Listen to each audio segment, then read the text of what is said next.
நண்பர்கள் அனைவருக்கும் வணக்கம். நம்ம என்ன செஞ்சிட்டோம் அப்படின்னா, அந்த 10th எல்லாமே கம்ப்ளீட் பண்ணிக்கிட்டு இருக்கும் பொழுது அதில் ஒரு டாபிக் நான் என்ன செஞ்சுட்டேன், மறந்து விட்டுட்டேன். நியூட்டனின் பொது ஈர்ப்பியல் விதி அப்படிங்கிற ஒரு டாப்பிக்கை மட்டும் மறந்துட்டேன். எப்படி மறந்தேனே தெரியல. ஸோ திரும்ப நான் அந்த 10th இதை பார்க்கும் பொழுது ஐயோ இதை நடத்தலை அப்படின்னு ஒரு நினைவு வந்துச்சு.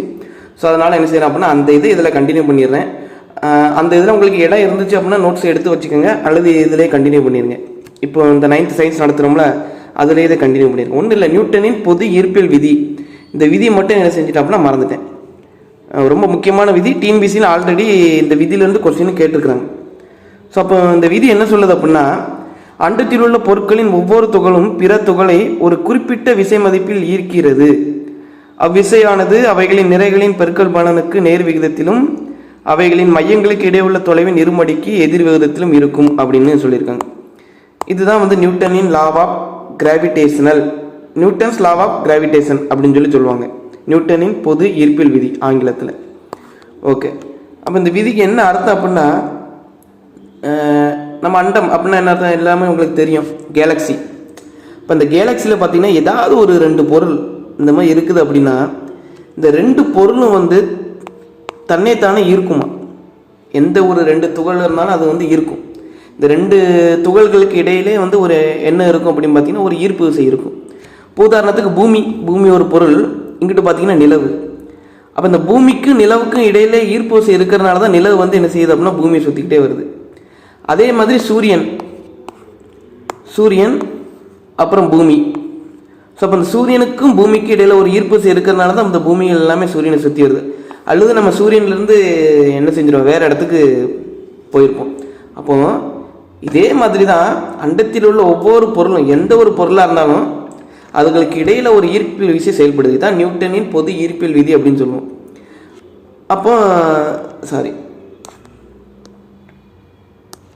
இந்த மாதிரி இந்த பொருள் F1 அப்படிங்கிற ஒரு விசையில் செயல்படுது அப்படின்னா, இந்த பொருள் F அப்படிங்கிற ஒரு விசை, இந்த 2 பொருளுக்கு இடையில ஒரு ஈர்ப்பியல் விதி செயல்படுது. ஓகே, இந்த விசை எதுக்கு நேர்த்தகவில் இருக்கும் அப்படின்னு பார்த்தீங்கன்னா, அதான் முக்கியம். இந்த விசை எதுக்கு நேர்த்தகவில் இருக்கும் பார்த்தீங்கன்னா, அந்த 2 பொருளினுடைய நிறைகளின் பெருக்கல் பலனுக்கு நேர்த்தகவில் இருக்கும்.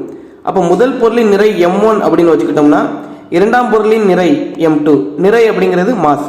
அப்போ அந்த இரண்டின் பெருக்கல் பலனுக்கு நேர் விகிதத்தில் இருக்கும். நேர் விகிதம் அப்படின்னா என்ன அர்த்தம், பின்னத்துக்கு மேலே இருக்குது அப்படின்னு வச்சுக்கோங்க. எதிர் விகிதம் அப்படின்னா பின்னத்துக்கு கீழே இருக்கிற இதுதான் எதிர் விகிதம். ஓகே, அப்போ அண்டத்தில் உள்ள பொருட்களின் ஒவ்வொரு துகளும் பிற துகளை ஒரு குறிப்பிட்ட விசை மதிப்பில் ஈர்க்கிறது. அவ்விசையானது அவைகளின் நிறைகளின் பெருக்கல் பலனுக்கு நேர் விகிதத்திலும், ரைட்டா, நிறைகளின் பெருக்கல் பலனுக்கு நேர் விகிதத்திலும் அவைகளின் மையங்களுக்கு இடையே உள்ள தொலைவின் இருமடிக்கு எதிர்விதத்திலும் இருக்கும் அப்படின்னு இருக்காங்க. அப்போ இந்த ஒரு பொருள் இது M1 நிறை கொண்ட ஒரு பொருள், அதுமாதிரி இன்னொரு பொருள் எடுத்திருக்கோம், இது M2 நிறை கொண்ட பொருள். எந்த ஒரு துகள் இருந்தாலும் அந்த 2 துகள்களுக்கு இடையில ஒரு ஈர்ப்பு விசை இருந்துகிட்டே தான் இருக்கும். இதுதான் நியூட்டன் கண்டுபிடிச்சாரு. அப்போ அந்த ஈர்ப்பு விசை இந்த நிறைகளின் பெருக்கல் பலனுக்கு நேர்த்தகவில் இருக்குது. ஓகே, அதுக்கப்புறம் பார்த்தீங்கன்னா இந்த 2 மையம், முதல் பொருளின் மையம் இது அப்படின்னு வச்சுக்கிட்டோம், ரெண்டாவது பொருளின் மையம் இது அப்படின்னு வச்சுக்கிட்டோம்னா, இந்த 2க்கு இடையில உள்ள தொலைவை என்ன செஞ்சிருக்கோம்னா R அப்படின்னு வச்சுருக்கேன். டிஸ்டன்ஸ் என்ன செஞ்சுருக்கிறேன், R அப்படின்னு வச்சுருக்கிறேன். அந்த தொலைவுகளுக்கு எப்படி இருக்குதா அப்படின்னா இருமடிக்கு எதிர்விதத்திலும் அமையும் அப்படின்னு சொல்லியிருக்கிறேன். அப்போ இந்த இடத்துல R² அப்படிங்கிறது முக்கியம்.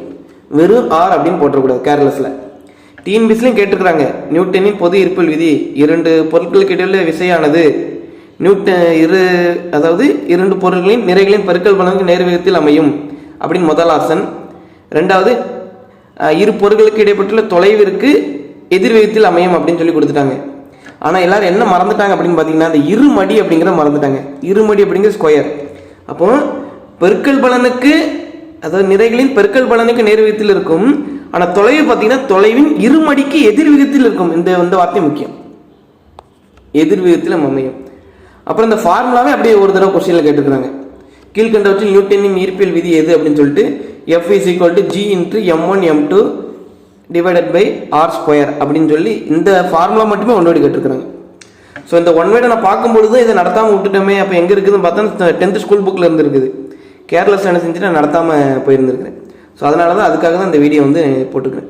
அப்போ எப்போவுமே இந்த ஒரு ப்ரொபோஷனாலிட்டி இருந்துச்சு அப்படின்னா, அந்த ப்ரொபோஷனாலிட்டி போக்குறதுக்காக ஈக்குவல் டு போடுவோம். ஈக்குவல் டு போட்டு ஒரு கான்ஸ்டன்ட் ஒன்று ஆட் பண்ணுவோம். இது வந்து பொதுவாக ஃபிசிக்ஸ்லாம் செய்கிறது. நம்ம டிஎன்பிசி படிக்கிற நபர்களுக்கு அந்த அளவுக்கு நமக்கு தெரிய வேண்டாம். ஆனால் அந்த கான்ஸ்டன்டோடைய வேல்யூ மட்டும் நம்ம தெரிஞ்சுக்கணும்.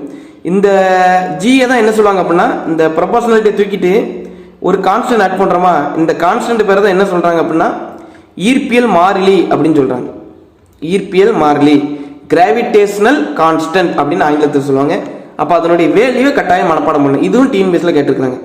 அதோட வேல்யூ என்னன்னு பார்த்தீங்கன்னா 6.674 இன்று 10⁻⁻11. இதே ஞாபகம் வச்சுக்கோங்க. Newton metre square KG power -2. So எப்படினாலும் உங்களுக்கு கேட்க வாய்ப்பு இருக்குது. ஸோ அதனால் இந்த யூனிட் கட்டாயம் படிச்சுக்கோங்க, இந்த வேல்யூவும் படிச்சுக்கோங்க, அந்த ஃபார்முலா, அதுக்கப்புறம் எதுக்கு நேர்த்தகவல் உள்ளது எதற்கு எதிர்த்தகவல் உள்ளது அப்படிங்கிற அந்த விதியை மெமரி பண்ணிக்கோங்க. ஸோ இதை நடத்தாமல் விட்டுட்டேன், அதுக்காக இந்த வீடியோ உங்களுக்காக தனியாக போட்டுக்கிறேன். நன்றி நண்பர்களே.